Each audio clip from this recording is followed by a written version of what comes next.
তো আপনারা সবাই ওয়েট করছিলেন সরকারি চাকরির জন্য একটা বিভাগীয় কার্যালয় কমিশনের সিলেটের জন্য, যারা সিলেটবাসী আছেন তাদের জন্য একটা সুখবর আসছে।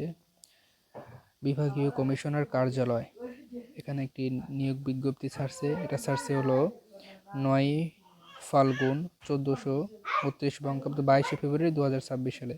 এটা রিসেন্টলি সারা একটা নিয়োগ। এটা সম্পূর্ণ সরকারি চাকরি। এখানে ছয়টা ক্যাটাগরিতে আপনাদের লোক নিবে। তো আমরা ভিডিও বর্ণনা করি, চলেন দেখি। এটা হলো হিসাব রক্ষক হিসেবে 14 গ্রেডের, বেতন হবে হচ্ছে 10 থেকে 24,000 পর্যন্ত। দুইজন লোক নিবে।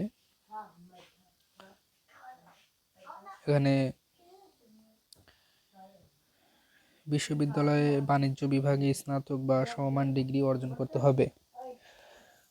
2 নম্বরটা আপনার হচ্ছে সহকারী, অফিস সহকারী, কম্পিউটার ক্ষুদ্রাক্ষণিক, মানে কম্পিউটারের কাজ।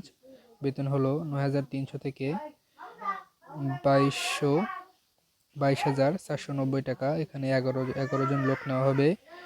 এখানে উচ্চ মাধ্যমিক সার্টিফিকেট হলেই হবে, মানে এইচএসসি পাশের। আর রেকর্ড কপার আপনারা দেখে নেবেন, এগুলা আমি কমেন্টে দিয়ে রাখবো। এখানে নিচে দেখেন আবেদনের ফর্ম ও পূরণের শর্তাবলী নিচে দেওয়া আছে। আপনারা এখান থেকে করতে পারেন বা নিকটস্থ কম্পিউটারের দোকান থেকেও করে নিতে পারেন।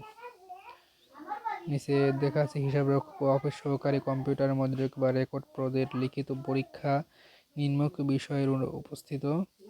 এখানে বাংলা, ইংরেজি, গণিত, সাধারণ জ্ঞান এবং বেসিক কম্পিউটার জানতে হবে। এগুলো আপনার পরীক্ষা হবে সর্বনিম্ন 5 নম্বর, 50% হতে হবে এবং সময় 90 মিনিট থাকবে। আপনি শুধু সিলেটের লোকেদের জন্য এগুলো করতে পারবেন। আর নিচে লিখিত পরীক্ষা উত্তীর্ণ প্রার্থীকে কেবল নেওয়া হবে।